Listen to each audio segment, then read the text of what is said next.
Pues Daniel Lacalle, bienvenido, muchas gracias por estar en el podcast del Liberal. Daniel Lacalle es economista y madrileño, ha dado y da clases en el Instituto de Empresa, has escrito media docena de libros, eres un prolífico columnista y activo tertuliano, pero a diferencia de muchos opinadores del mundo económico, que dicen muy serios lo que hay que hacer desde la comodidad del tendido, sin haber bajado jamás a la arena a ponerse delante de un toro, como yo mismo hago, me dedico a decirle arrímate más, pero yo no bajo nunca. Tú sí que te has puesto delante de toros de verdad. Estuviste 10 años en Repsol, luego pasaste a ocupar la dirección de relaciones con los inversores de Nagas y hacia 2003, hablaremos de eso más adelante, decidiste saltar al mundo financiero. Me imagino que aparte de un legítimo ánimo de lucro, lo que te movía era la curiosidad, porque tú has sido siempre muy curioso. Y como la idea de este podcast es hablar de economía, pero en un tono divulgativo y muy próximo, pues quería empezar por ahí con una pregunta un poco personal y es, ¿cómo se te ocurrió meterte a economista? ¿Cómo se me ocurrió meterme a economista? Pues probablemente un poco por eliminación y por descarte. Y por prueba y error, ¿no? A mí siempre me ha gustado mucho la macroeconomía. Cuando yo hice la carrera, yo siempre tenía pues, como objetivo, probablemente lo que casi todo el mundo en aquella época, ¿no? o trabajar en empresa o en el mundo financiero, ¿verdad?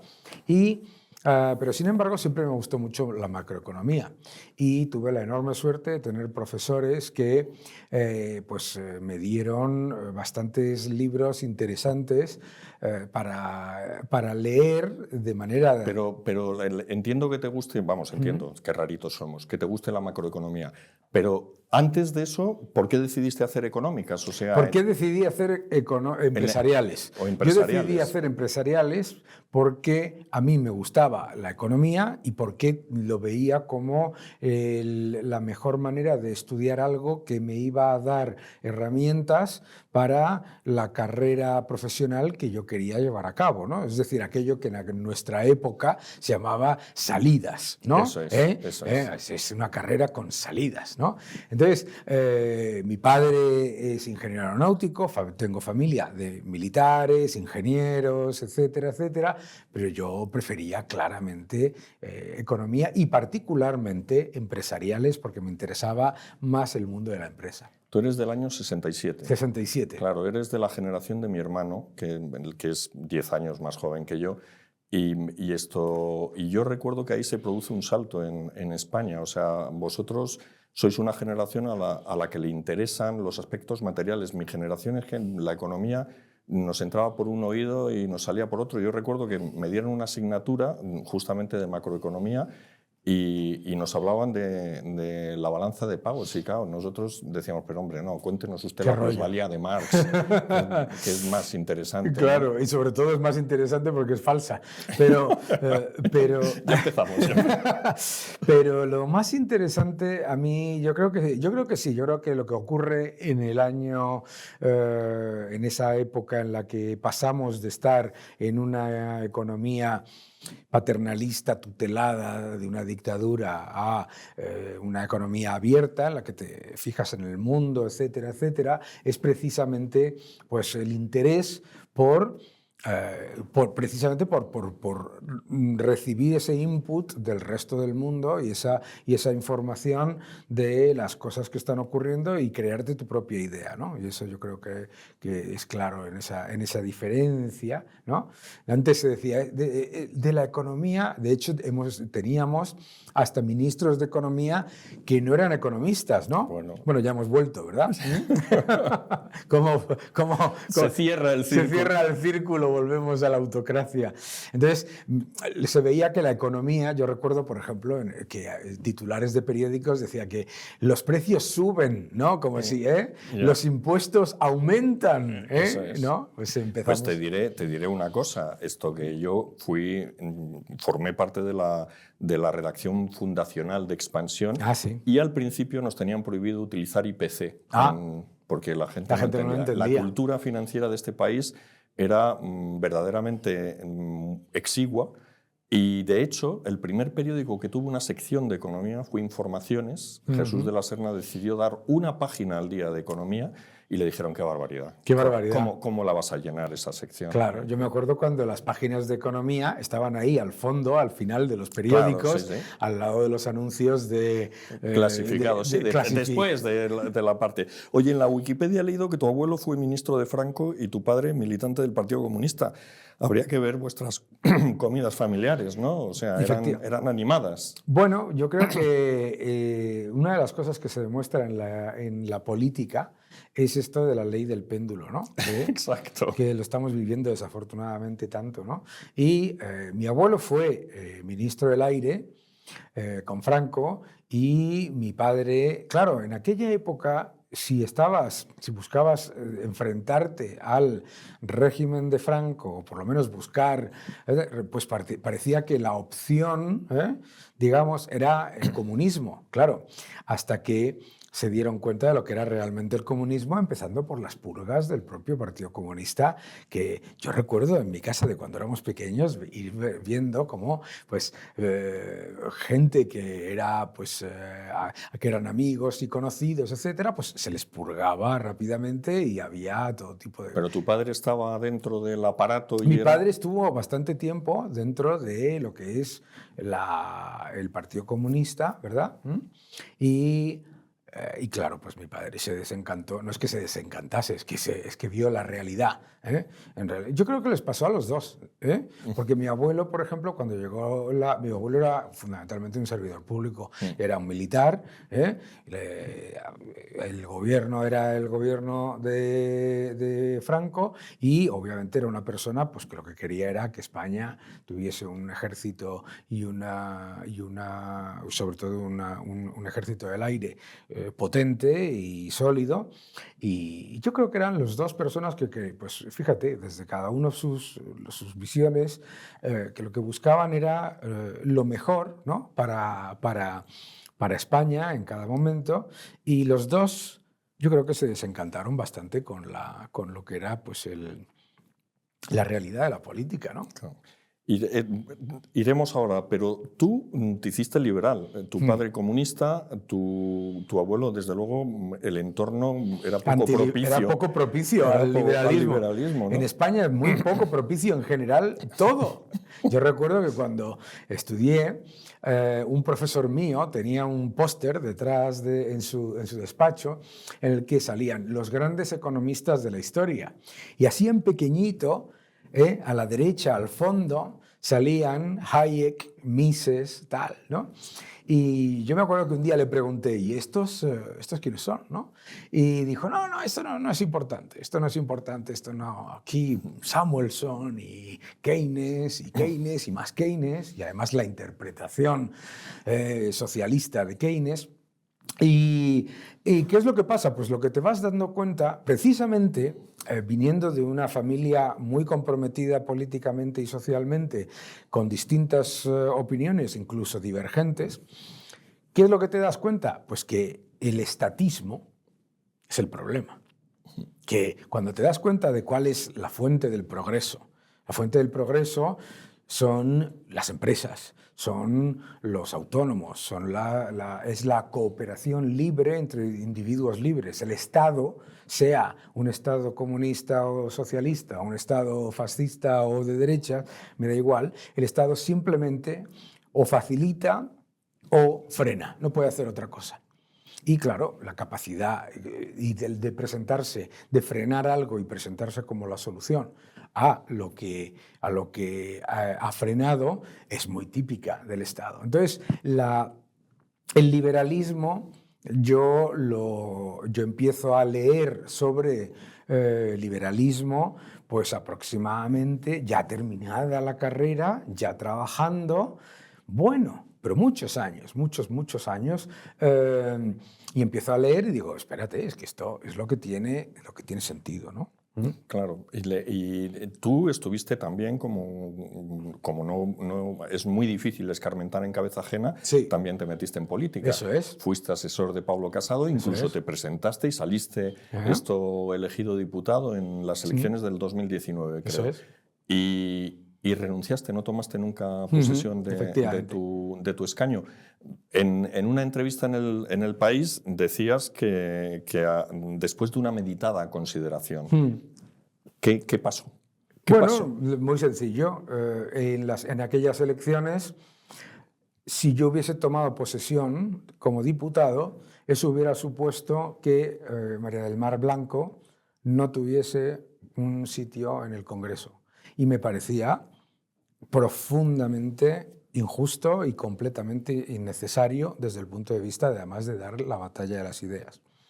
Adicionalmente, el engranaje que tiene el Congreso hace que es importante que las personas que estén en el Congreso pues tengan una posición, eso que se llama,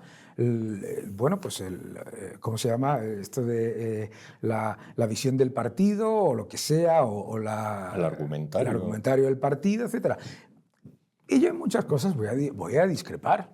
Entonces yo no iba a estar creando titulares de votar en contra de cosas que el partido considerase, etc. Entonces yo, primero, nunca he sido afiliado a ningún partido, no tenía ninguna relación contractual y creía que era precisamente aquello que empezó, ¿no?, que fue la apertura de un partido de centro democrático, de derecha liberal, el abrirlo a gente de fuera, la mejor manera era continuar siendo independiente y, oye, y además pues apoyando y ayudando en lo que pueda ser posible por un proyecto liberal, por un proyecto liberal. O sea, yo no tengo por qué entrar en debates con la gente sobre, no, es que socialdemocracia, no. Yo, si hay un proyecto liberal, yo apoyo. Si no hay un proyecto liberal, encantado de conocernos y nos movemos a otra cosa. ¿Y qué tal con Pablo Casado? Muy bien, es una persona con la que yo tengo una relación estupenda, siempre tuve una relación estupenda y sobre todo siempre le valoraré el haber hecho lo que no ha hecho ningún líder político en ningún país de nuestro entorno y tampoco en España, que ha sido abrir el partido a personas de fuera con todo el riesgo que eso conllevaba y con todo el riesgo que le supuso después, pero con personas de fuera, con opiniones independientes, con formas de pensar diferentes, etcétera, etcétera. Me parece que eso fue un gran acierto. Y para un liberal como tú, debió de ser una tristeza ver cómo se enfrentaban él y Díaz Ayuso, ¿no? Lo más. Para mí, al día de hoy, la mayor, digamos, tristeza ante una situación que para mí me parece que con el entorno, fíjate dónde estamos ahora, ¿no?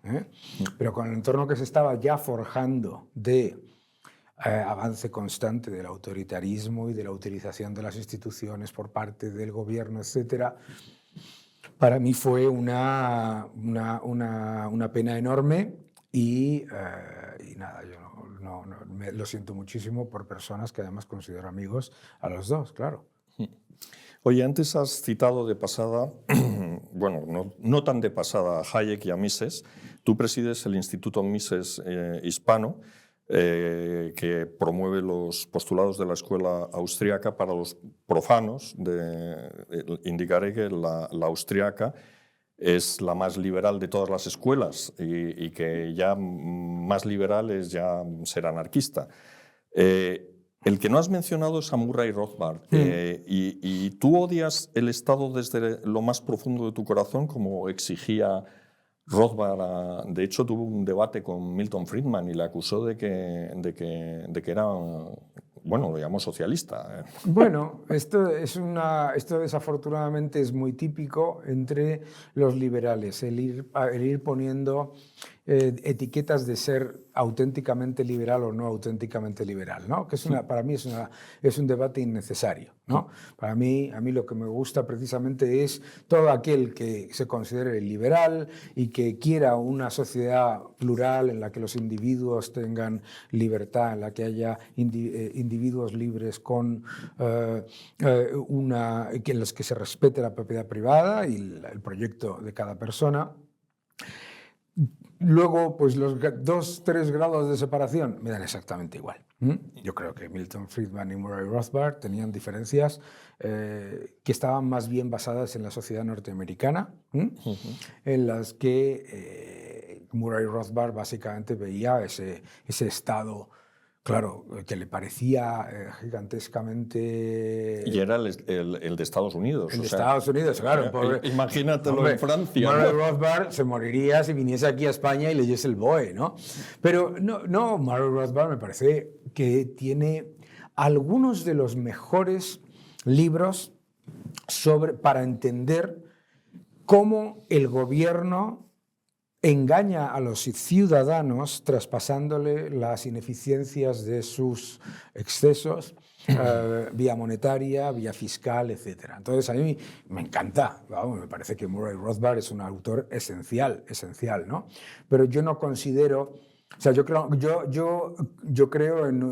que un Estado facilitador es parte de un proyecto liberal, ¿eh? Un Estado facilitador, pero un Estado facilitador no es, como decía Benedicto XVI, un leviatán que se autoconcede la potestad de hacer hombres felices y que se convierte, por lo tanto, en una bestia, como decía, y cito, Benedicto XVI, se convierte en una bestia que ataca a sus propios, ¿no? El Estado depredador. Entonces, un Estado facilitador al final no deja de ser una serie de reglas de conducta y una serie de normas que nos permiten a todos participar en una sociedad en la que somos individuos libres.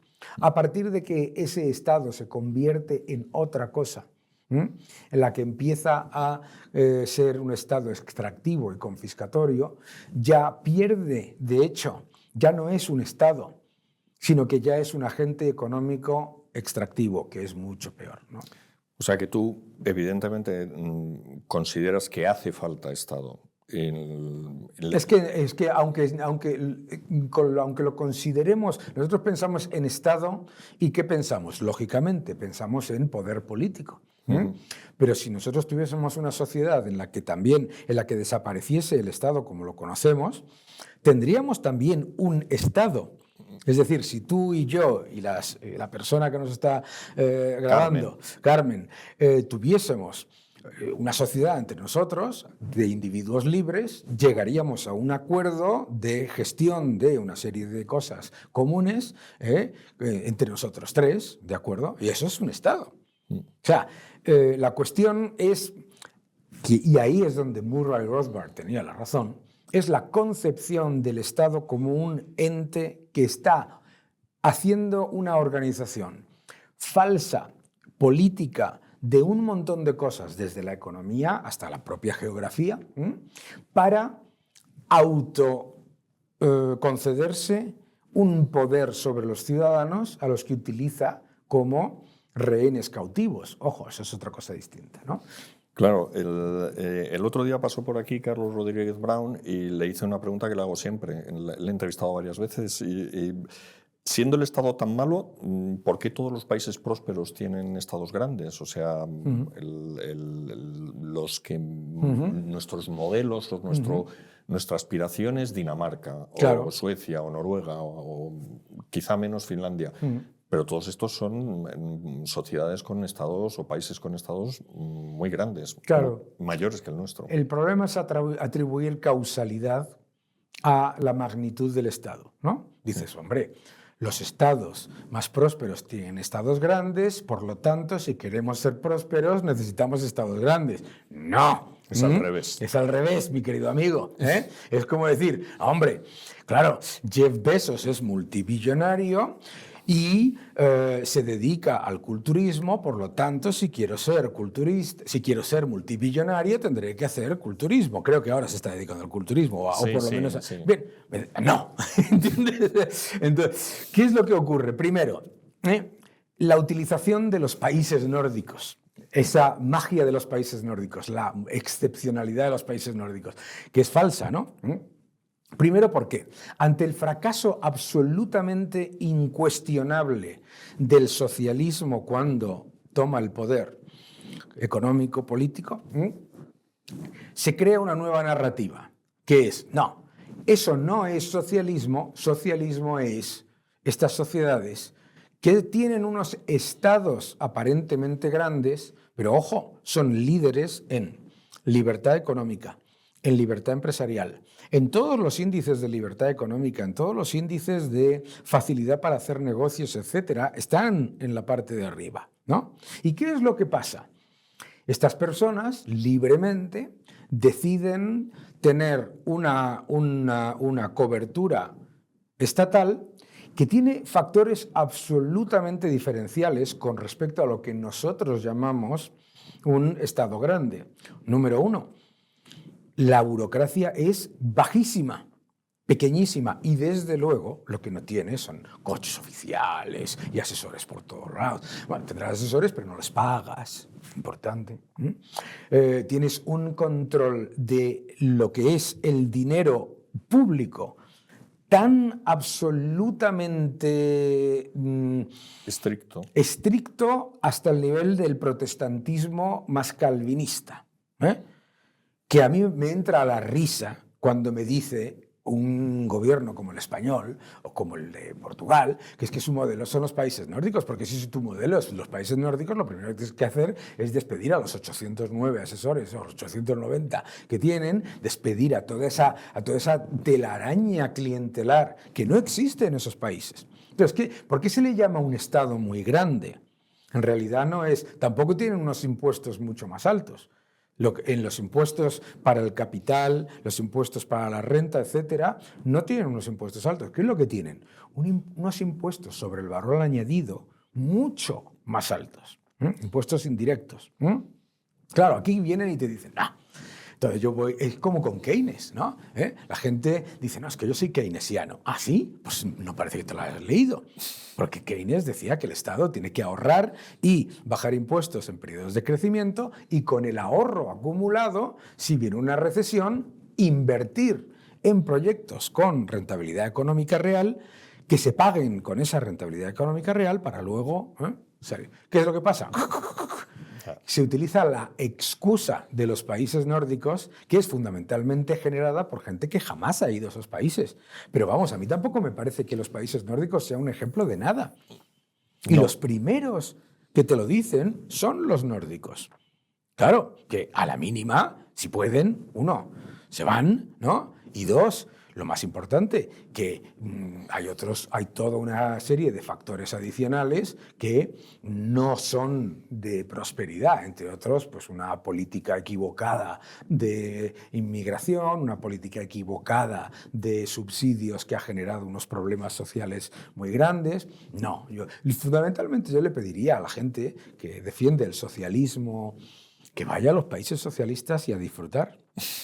¿No? Eso se decía mucho, ¿no? Si tanto te gusta Rusia, se lo diría a tu abuelo, a tu padre, ¿no? No, pero fíjate, si yo recuerdo que ese argumentario no se utilizaba tanto porque es que claro, no había el acceso a información que tenemos todos hoy en día, ¿no? Cuando nosotros nos fuimos, mi familia, a vivir a Inglaterra, pues me acuerdo que me decían mis familiares y amigos, me decían, ¡oh, Inglaterra, por Dios, si va fatal, esto es un horror, no sé qué, vas a sufrir!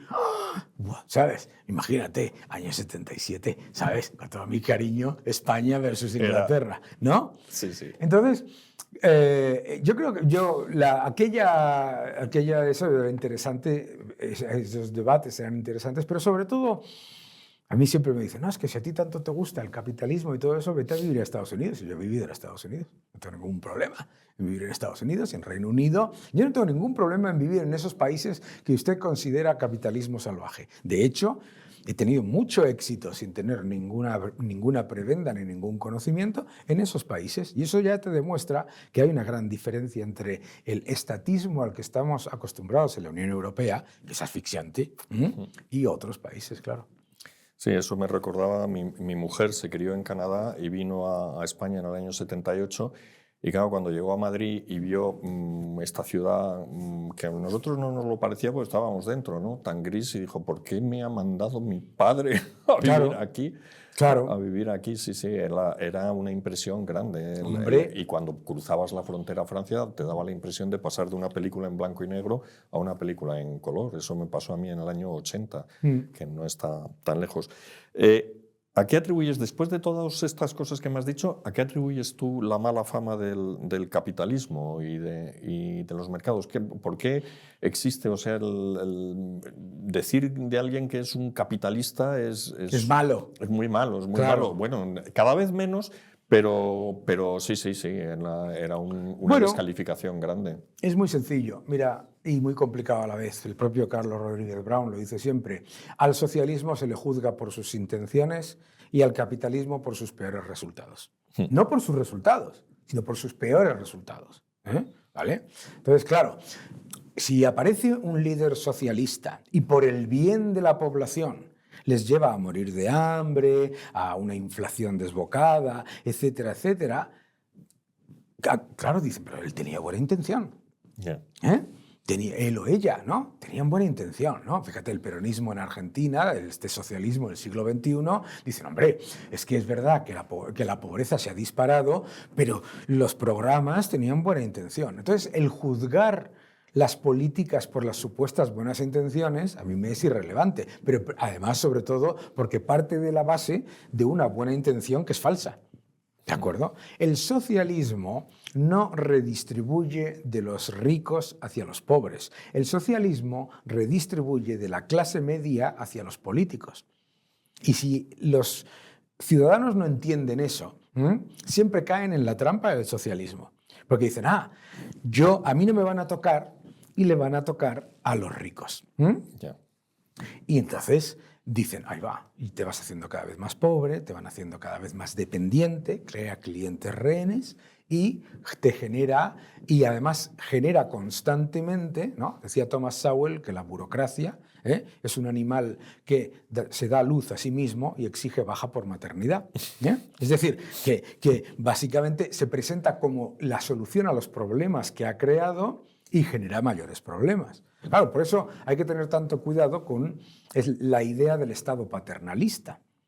Porque si no sabes de dónde viene lo que distribuye el Estado, te estás equivocando a la hora de darle más poder a los políticos. Y fíjate, por ejemplo, cómo en el debate tú hablas con cualquier persona de cualquier ideología, le dices, ¿cuáles son los problemas de España? Y te dice, los políticos. Y entonces dice, ¿y cuál es la solución? Darle más poder a los políticos. Congratulations, enhorabuena, lo has conseguido. Claro. Claro, el Deirdre McCloskey, a quien tú citas mucho, suele decir que el encanto o la atracción del socialismo es porque cuando eres adolescente quieres hacer la sociedad a imagen de la familia. Y dices, qué bonito sería que la sociedad, el país entero fuera como una gran familia, claro, con un padre y una madre cariñoso que velase por nuestros intereses, pero que claro, eso es un desastre, ¿no? No, porque si tú quieres que la sociedad sea como la familia, deberías ser profundamente capitalista y libertario. Porque si lo piensas, ¿no? En una familia, la unidad familiar, hay 2 o 3 personas que no contribuyen absolutamente nada, ¿no? Y gracias al ahorro y la frugalidad y la austeridad de los que contribuyen, se puede conseguir que esas personas sobrevivan y además que se cree prosperidad, que se ahorre para generar una vivienda, etcétera, etcétera. En realidad es el capitalismo más claro, ¿no? De acuerdo, el progreso de una familia. Pero yo soy menos, digamos,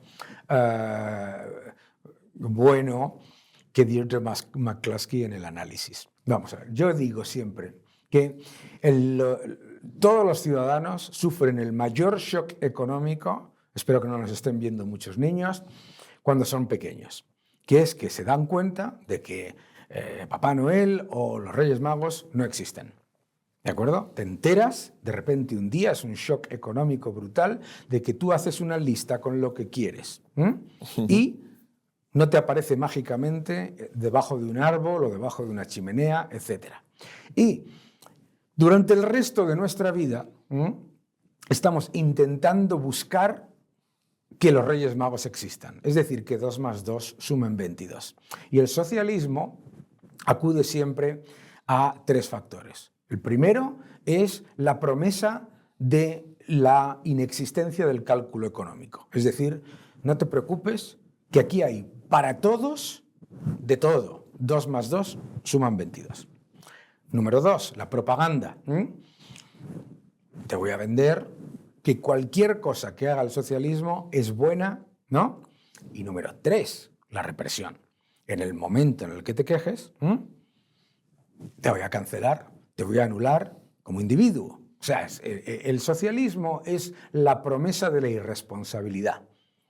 Y el socialismo siempre acude primero a la propaganda, lo estamos viviendo ahora, y después a la represión. Te quejas y si eres un agricultor, eres un fachosfera y un terrateniente y un no sé cuánto. Si eres un ganadero, etc., ¿no? Lo que ves, o sea, si no compras la propaganda, te cancela, te anula. No, te cancela a nosotros mediáticamente, te dice, no, a este que no se le pregunte más, porque este no sirve. Tiene que ser alguien que venda el mensaje oficial, etc. Y todo esto es la evidencia de la diferencia entre una familia próspera y una familia con un padre maltratador. ¿Qué es el socialismo?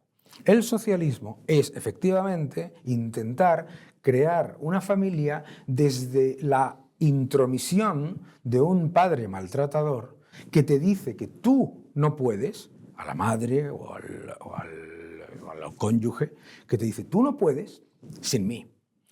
¿Quién te va a querer más que yo? Tú no sabes a los hijos qué es lo que necesitas, te lo tengo que decir yo. O sea, en realidad el socialismo no es como una familia feliz y próspera, sino que el socialismo es como una familia liderada por un maltratador que te está constantemente diciendo que tú no puedes, que tú no sabes, que si nadie te va a querer más que yo, y por supuesto con ello, cómo aumenta el poder sobre los individuos en una familia, el maltratador, cómo lo va a hacer, bajando constantemente su autopercepción de capacidad de progresar por su cuenta. Claro. La autoestima, sí, claro. En cierto modo tiene mucho que ver la atracción o la fascinación está por el socialismo con el miedo a la libertad, ¿no? Claro. Es que en una sociedad en la que tú eres el amo de tus actos y el dueño en principio de tus resultados, pues es más duro vivir, ¿no? Porque si te va mal... No, es que no es más duro vivir. ¿Por qué? Porque el socialismo te intenta vender que el ser humano, los individuos libres son egoístas. Compremos esa idea por un momento, ¿vale? Aceptémosla. Todos los seres humanos son egoístas y malvados. Y, por lo tanto, lo peor que deberías hacer en esta vida es darle más poder a una serie de seres humanos egoístas y malvados que gestionen todo. O sea, que si el socialismo en su venta de que el ser humano es egoísta como individuo tuviese razón, lo último que deberías hacer es defender el socialismo, porque tendrás a seres humanos egoístas defendiendo sus intereses personales a costa de los ciudadanos clientes rehenes. Pero es que el ser humano no es egoísta cuando es un individuo libre. Y lo hemos comprobado históricamente en todas las catástrofes, en todos los momentos en los que, como en la propia pandemia, te has encontrado con que el Estado genera un problema de dimensiones catastróficas. Los seres humanos libres individualmente son mucho más solidarios que un grupo de burócratas presentándose como los solidarios con el dinero de los demás. Por eso, haciendo círculo con mi familia, digo, tanto el fascismo o la derecha autoritaria como la izquierda autoritaria fallan en poner al Estado como el elemento fundamental, ¿no? ¿Y cómo a partir de seres humanos que digamos que no son ni básicamente buenos, ni rusonianamente buenos, ni feroces lobos como pretendía Hobbes, cómo la coordinación de esas personas que son los mercados puede dar lugar a un... Eso es lo que yo creo que en parte, o sea, intelectualmente es mucho más fácil imaginar una economía en la que hay un señor que decide dice esto es lo que hay que hacer y claro. esto para ti y esto para... Pero claro.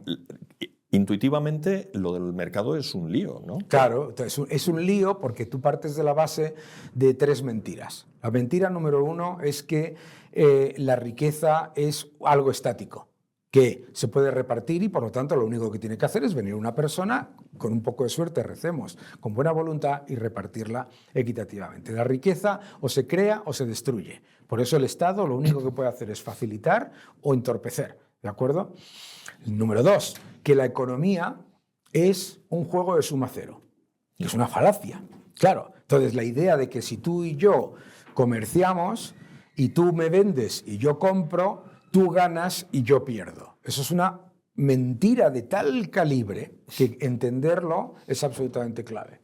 Y la número 3 es pensar que la mejor manera de repartir algo, lo que sea, es desde el autoritarismo, que es falso, ¿no? Porque si nosotros como individuos libres, comerciando, cooperando, etcétera, etcétera, llegamos a una serie de acuerdos que además vamos prueba y error, prueba todo el tiempo, efectivamente, vamos haciendo las reglas que siempre van a ser mejores para la mayoría. Ahora, ¿qué es lo que pasa cuando decimos, no lo vamos a hacer entre todos, entre millones de agentes con diferentes intereses y diferentes oportunidades? Vamos a darle el poder a un grupo de señores que no están elegidos y que no están elegidos por su capacidad, sino elegidos por sus promesas. Que entonces esos señores, sea el que sea, se endiosan. Lo que te decía, Benedicto XVI. Se convierte en una bestia que además exige adhesiones incondicionales, porque te habrá pasado a ti en conversaciones con políticos impopulares, lo enfadados que están porque la gente no ha reconocido lo buenos que han sido ellos. ¿What? ¿Sabes? Entonces, es esencial entender que si una persona piensa que el problema de la economía es que una multinacional puede hacer lo que le da la gana, la solución para que eso no ocurra no es que un señor o unos señores políticos hagan lo que les da la gana. Es decir, que si es que piénsalo, si lo que quieres es una sociedad que progrese, tú no puedes darle el poder a un grupo de personas que no sufren en ningún caso las consecuencias de sus equivocaciones, no les puedes dar el poder para que elijan ganadores y perdedores, porque ni tienen la información, si la tuvieran, la recibirían ya tarde para reaccionar, y cuando la tienen, eligen la que más les interesa para sus intereses políticos, no para los intereses de la sociedad. ¿Y cómo sabemos los intereses de la sociedad a largo plazo? No lo sabes. Por lo tanto, la única manera en la que puedes conseguir el progreso es precisamente cooperando todos libremente como seres libres individuales, no desde un autoritarismo que parte de la base de que esas personas o esa persona sabe más de algo que no solamente no sabe, sino que sabe menos. Sí, antes te referiste me referí yo a que diste el salto a los mercados movido por la curiosidad, y en el libro Nosotros los mercados, cuentas que en aquella época, estamos hablando del año 2003, te preguntabas cómo es posible que no hayamos aprendido nada de las dos crisis rusa y latinoamericana que hemos sufrido recientemente. Eso en el año 2003. Claro. No solo no aprendimos nada, es que luego vino la de 2008, que fue muchísimo peor. No hemos aprendido nada, repetimos esto. Ha habido muchas explicaciones sobre la crisis de 2008, Pero la más popular es que aquello fue consecuencia de la desregulación y del capitalismo salvaje, etcétera. Piénsalo por un momento. Si una crisis se genera por la desregulación, entonces la crisis se soluciona inmediatamente. ¿Vale? Se soluciona inmediatamente porque gracias a la desregulación, esos que lo han hecho mal caerán y esos que lo han hecho bien subirán. Es más, si la culpa es de la desregulación, esa crisis afectará al sector que ha sido desregulado, no a todos. ¿Qué es lo que pasa? Que en el argumentario económico y en las charlas que estás teniendo con economistas te vas a encontrar a más de uno que te venda exactamente lo que yo te voy a decir ahora. Siempre se te va a decir que los problemas de la economía están generados por todas y cualquier causa, excepto la única que puede hacer que un problema en un sector que pesa el 10% de los activos de la banca genere una crisis mundial, que es el estatismo. Claro. O sea, ¿cómo puede ocurrir eso en un mercado libre? Eso no ocurre en un mercado libre. ¿Por qué? Porque antes de que se hubiese llegado al nivel de acumulación de riesgo previo a la crisis, que una crisis no deja de ser que la manifestación de un exceso previo, antes ya habrían caído. ¿Qué es lo que pasa?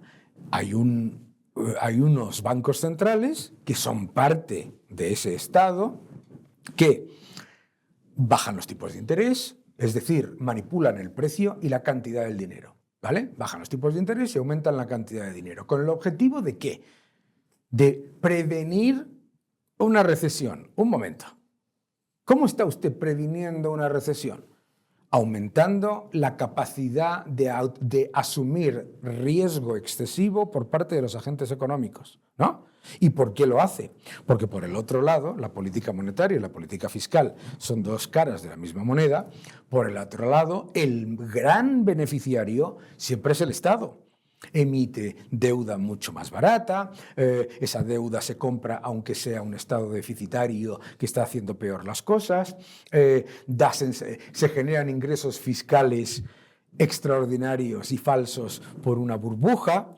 Entonces, el gran beneficiario es el Estado, ¿de acuerdo? Entonces, resulta que cuando eso salta, ¿a quién le echan la culpa? A todos excepto al Estado. Es fantástico. O sea, fíjate la crisis de 2008. ¿Cuál es la narrativa? Claro, es que se daban hipotecas a gente que no se lo puede pagar. ¿Así?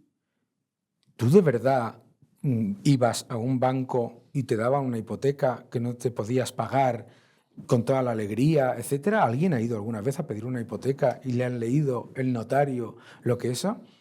A ver si es que va a pasar que la razón por la que las agencias de crédito, de rating, le daban AAA a los paquetes de deuda era porque estaban garantizados, ¿por qué? Por el Estado. El Estado, Freddie Mac y Fannie Mae, dos empresas públicas, llevan a cabo la política de vamos a darle una casa a todo el mundo, aunque no se la pueda pagar. Como es una entidad que origina un préstamo que está garantizado por el Estado, ese préstamo se supone que tiene la máxima calidad. Entonces, luego cuando salta, dicen la culpa es del mercado. La culpa es del mercado. ¿Y por qué dicen la culpa es del mercado? Porque siempre se le echa la culpa al que enciende la luz y apaga la música. Nunca al que llena la fiesta de pastillas de éxtasis y de alcohol. Sí. Y lo que nos pasamos los liberales recordando todo el tiempo, claro, te dicen, es que eres un agorero. Hay que ver qué agorero eres, hombre, hay que ver qué agorero eres. Si la deuda no importa, hay que ver qué agorero eres. Si aumentar masivamente el gasto público y aumentar masivamente la deuda es social, no sé qué, eres un agorero, ¿no? Y luego cuando salta, dicen dos cosas. Uno, nadie lo previó. Dos, hay que hacer lo mismo otra vez, pero el doble. Porque piensa en esas crisis que digo en el libro. ¿Cómo se solucionan, cómo se solventan esas crisis una detrás de otra desde los últimos años? Aumentando masivamente el peso del Estado en la economía y aumentando masivamente la intervención del Banco Central en la economía. Porque no se puede dar la acumulación de riesgo que supone una crisis financiera si los tipos de interés estuvieran flotando libremente. Es así de sencillo. Si tú tienes un préstamo, si tú pides un préstamo y no te lo puedes pagar, a lo mejor te lo conceden. A lo mejor te lo conceden incluso a un tipo injustificado para tu perfil de riesgo. Pero ¿sabes lo que no pasa? Que si dejas de pagar ese préstamo, te den otro. ¿Entiendes? Entonces, en el momento en el que tú estás constantemente manipulando, fíjate lo que sé, ¿por qué estás escuchando todos los días que hay que bajar los tipos de interés? Es una locura, ¿no? ¿Por qué? Porque dicen, es que si no fluye el crédito, es decir, se toma más riesgo, etcétera, etcétera. No, oiga, si usted no interviene los tipos de interés y la cantidad de dinero, efectivamente, eso no significa que no vaya a haber alguien que haga las cosas mal, pero lo que te garantizas es que no va a haber todo el mundo haciendo las cosas mal y diciendo que no pasa nada. Que eso es lo que ocurre. Entonces, por eso ocurren estas crisis. Y claro, te dicen, no, hombre, la crisis de 2001 y la de 2003 son diferentes a la de 2008. No me fastidies. Claro. Y la próxima no va a ser un pinchazo de la burbuja inmobiliaria. Claro que no lo va a ser. Pero, mientras tanto, la intromisión en el precio y en la cantidad de dinero, que tiene un único objetivo, que es que el Estado se financie desproporcionadamente más barato y por más cantidad a lo que su solvencia y su liquidez indican. Eso siempre lleva a problemas mayores. Claro, esto podríamos seguir porque recuerdo que Alan Greenspan, cuando se dio cuenta de que se estaba creando una burbuja muy grande, subió los tipos, pero los tipos a largo plazo, que al final eran de los que dependía el funcionamiento de la economía, estos seguían bajos y no reaccionaban. Y como consecuencia, dicen, del ahorro de los chinos que se estaban metiendo en el... Es que son las narrativas, perdóname, porque es que son narrativas que no tienen ningún sentido. O sea, los chinos son tontos y están ahorrando... No, pero ahorraban y ese dinero acababa en los balances de los bancos... Que no. Lo primero, vamos a ver, hay una cosa que es una aberración en la política monetaria de los bancos centrales que se llama el controlar la curva, que es que el Estado no vaya a emitir a tipos demasiado altos a largo plazo o a tipos demasiado altos a corto plazo. En eso ya estás interviniendo de entrada, ¿vale? Segundo, la idea de que Alan Greenspan creó la crisis o malinterpretó la crisis, no. Alan Greenspan lo único que estaba haciendo es exactamente ir punto por punto por la política de un banco central cuyo objetivo es el que yo te digo. Ahora, ¿qué es lo que pasa? Que se crea la narrativa. Alan Greenspan era conservador y feo. Sobre todo de las dos cosas. Y muy Entonces liberal. dicen, igual que le pasó a Schäuble en la crisis europea, la culpa es del feo y del malo, alemán, desagradable, eso. Aparece Ben Bernanke, bien acicalado, un tío encantador, una persona, yo lo he conocido a los dos, y, se ha hecho otra cosa. ¿Qué otra cosa se ha hecho? Lo mismo. No, señor, lo que pasa es que los indicadores de que se está generando un exceso en la economía son evidentes para todo el mundo. Lo que pasa es que hay toda una narrativa en el lado vendedor del mercado, que el lado vendedor son los estados, los bancos centrales, los grandes organismos internacionales, los bancos de inversión. El lado vendedor siempre te va a intentar convencer de que esto es un paradigma distinto. Esto es Daniel. Esta vez es diferente, ¿no? Esto, como lo digo en el libro, esta vez es diferente. No se hizo suficiente, repetir. Esta vez es diferente, no se hizo suficiente, repetir. Y la gente dirá, ¿ves? El capitalismo no funciona. ¿Qué es eso de capitalismo? Nada, eso es estatismo. Eso es estatismo. Y claro, ¿qué es lo que pasa? Que la gente dice, izquierdas, derechas. No, si el estatismo, que lo que está haciendo constantemente es destruir el poder adquisitivo de la moneda, destruir el poder adquisitivo de la moneda tiene un objetivo fundamental, que es que el Estado es una transferencia de riqueza de los que ahorran y de los que ganan un salario al gobierno. Por eso te digo que el socialismo no redistribuye de los ricos hacia los pobres, redistribuye de la clase media a los políticos. Y así nos va, porque viene otro y te dice, no, Daniel, es que ya verás, lo verás, los que nos estáis viendo. Cuando venga la próxima crisis dirán, hombre, es que la culpa ha sido de la subida de tipos. No sé si será, porque lo que no sabes es cuándo.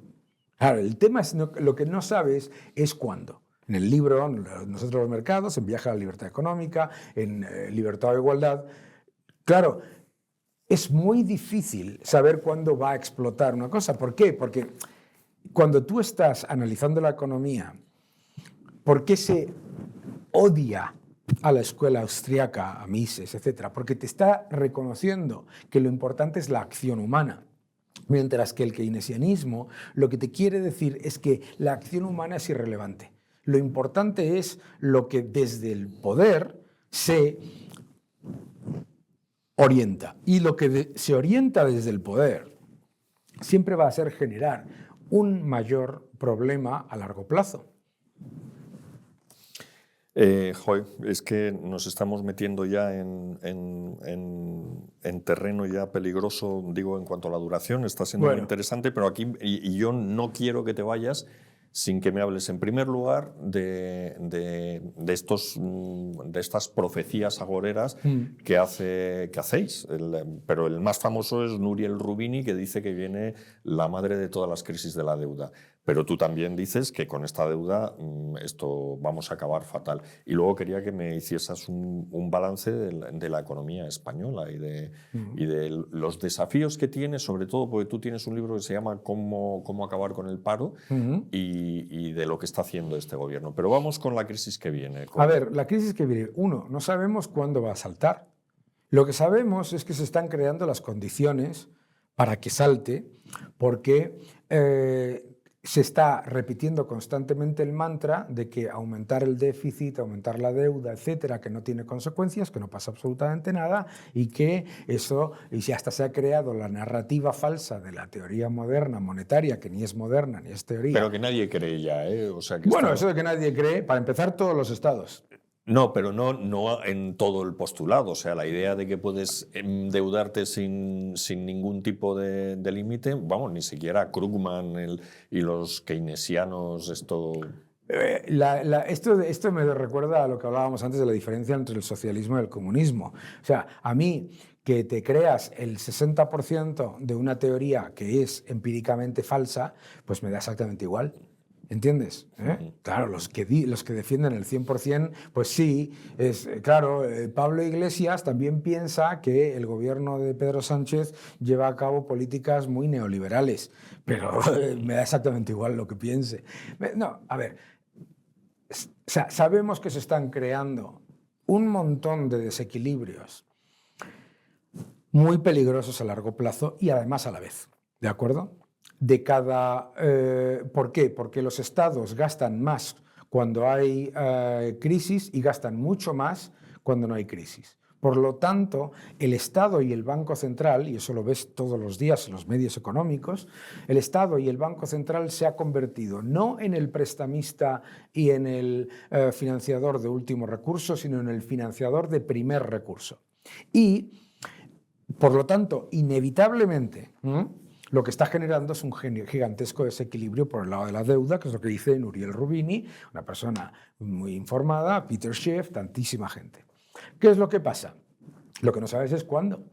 Y sobre todo lo que la gente se cree, y este es el problema, la gente se cree que una burbuja y un exceso de deuda pública pincha igual que una burbuja inmobiliaria o que una burbuja de las .com. No. Una burbuja estatal como la que estamos viviendo pincha con el empobrecimiento lento, como los cangrejos que se van cociendo, con el empobrecimiento lento de la gente.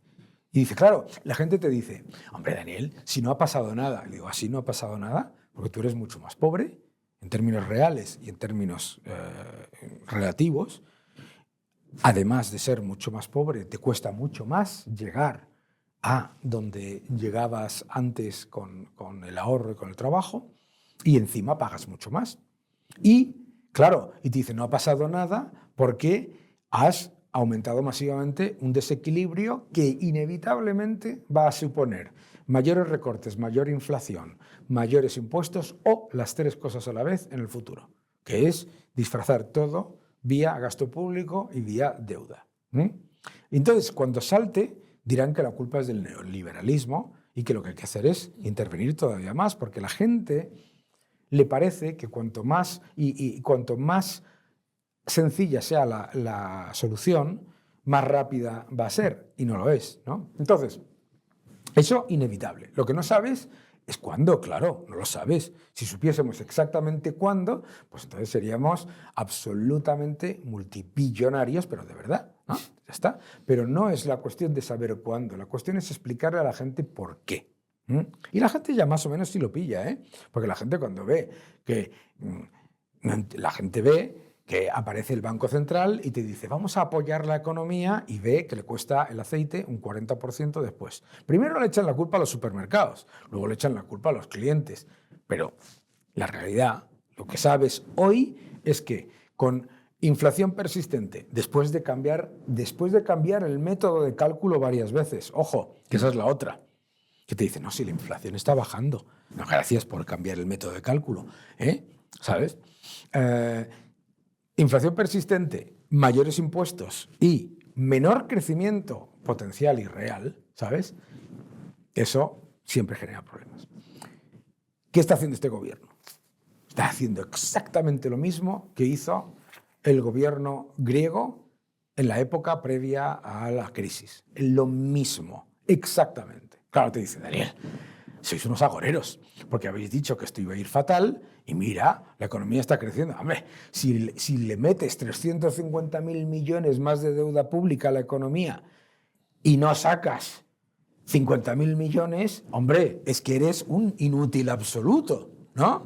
Entonces, claro, te dicen, oye, la economía está creciendo. Hombre, 2,5 puntos ha crecido la economía entre el año 2019 y el año 2023. 2,5, es decir, nada, ¿vale? De esos 2,5 puntos, 2,3 es gasto público. La inversión, un 5% por debajo. El consumo, completamente plano. Las exportaciones suben un poquito por la economía global, que sí crece, pero las importaciones también han subido y el sector exterior aporta muy poco, sobre todo porque la inversión se ha desplomado. Y eso es un éxito. Y eso, por supuesto, con un aumento de 10 puntos de la deuda pública, ¿de acuerdo? Que además, ojo, porque la gente te dice, no, es que tenemos un 1,5 billones de deuda pública, un 109% sobre PIB. No, eso también está calculado como de manera, no torticera, pero hay una cosa que se llama un cálculo por el déficit, protocolo de déficit excesivo, en el que toda una cantidad de deuda, casi medio billón adicional, no se está contabilizando, pero está ahí, se paga y se debe. ¿De acuerdo? Los pasivos totales de las administraciones públicas, 2 billones de euros. Y la gente se cree que eso no se paga. ¿Pero por qué? ¿Eso cómo que no se paga? Claro, se paga todos los días. Claro. Se paga todos los días. La gente dice, no, pero si el Estado no paga la deuda, vence y la refinancia, y eso es pagarla. Es que la pagas, la refinancias el triple de caro y para adelante, ¿no? Y entonces resulta que primero te dicen que los intereses de la deuda son un 10% de los gastos totales del Estado, después te dicen que son el 20%, después te dicen que son el 25%, etcétera, ¿sabes? Claro, es literalmente un empobrecimiento lento, pero inexorable y absoluto, que además, y esta es la clave, porque te dicen, a eso lo llaman políticas sociales, que además a quien perjudica más es a quien finge proteger. Es decir, los que salen perjudicados de estas políticas mal llamadas sociales son los pobres y la clase media. Porque los ricos, los que estamos en la autopista, anchas Castilla. No hay el más mínimo problema. ¿Te suben los impuestos? Sí.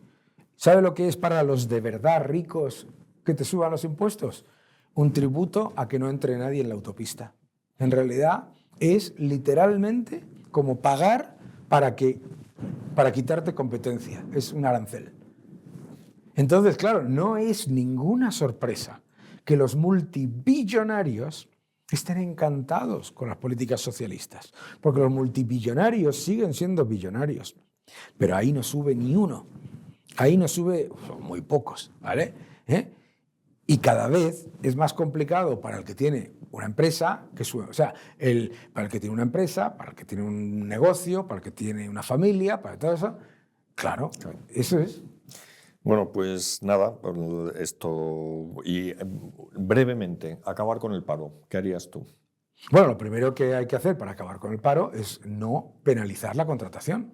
En España hay 3 millones y pico de empresas. El 55%, 56 creo que es, son microempresas, es decir, empresas que no tienen ningún empleado. En España no hay prácticamente grandes empresas. Simplemente dejando que las empresas crezcan, que esas empresas pasen de 0 empleados a 1 empleado, estamos hablando de 1 millón y pico, simplemente dejando que esas pymes crezcan, florezcan, etcétera, que no haya una penalización al crecimiento, que una pyme en España, en el momento en el que tiene 50 empleados, empieza a recibir visitas de gente a la que no había visto en la vida, cuyo único objetivo es fastidiar. Simplemente dejando que todo eso funcione, empezaríamos a reducir masivamente el desempleo. Adicionalmente, claro, hay un sistema de incentivos perversos brutal que condena a los jóvenes al paro mientras se mantienen una serie de privilegios de la gente que ya está en la autopista, ergo los pensionistas, etcétera, etcétera, no por culpa de los pensionistas, sino por culpa de la administración. Entonces, si tú le estás subiendo cada vez más los impuestos a la contratación, estás haciendo cada vez más complicado contratar. Entonces, hay que hacer toda una serie de medidas de, literalmente, dejar de ahogar a las empresas y al sector privado. Dejar de ahogarlo. Porque, o sea, ahora todo es maquillaje, ¿no? El paro efectivo en España en el año 2019 eran 3.550.000 personas. El paro efectivo hoy, en el año 2023, 3.550.000. Lo único que ha pasado en ese periodo ha sido que han pasado gente que estaba parada y ahora no la cuentan como parado. Punto. Pero siguen parados. ¿Vale? Y luego te dicen, no, es que claro, tú predijiste que iba a ir el paro al 35%. Y se fue. Y se fue. Y se fue. Claro, el paro de la gente desempleada. Claro, si tú me empiezas a decir, no, Daniel, es que esto no es un libro, esto es un vaso. Entonces aquí no hay 3 libros, hay 2 libros y un vaso. No, hay 3 libros. ¿No? Claro, eso es lo importante. O sea, lo importante es dejar de contar cuentos a la gente. Y que hay que hacer muchas más cosas para que nuestro tejido empresarial crezca, que es el gran problema. O sea, si tú vas a la raíz del problema de España es bajísima productividad, porque se subvenciona la baja productividad y se penaliza la alta productividad, y un tamaño empresarial minúsculo, tan minúsculo que cuando hablan de las grandes empresas te hablan de 2, porque son 4, sí, es que son 4. Entonces tenemos que pensar al revés, tenemos que pensar. Decía Paco Umbral que el español es una combinación de árbitro de fútbol y de inspector de Hacienda. Es decir, una persona que le dice a los demás lo que tiene que hacer y luego que me paguen, ¿no? Lo que tenemos que ser es menos árbitro de fútbol e inspector de Hacienda y más jugador de fútbol que mete goles y más equipo de fútbol que crea riqueza, entradas y entretenimiento.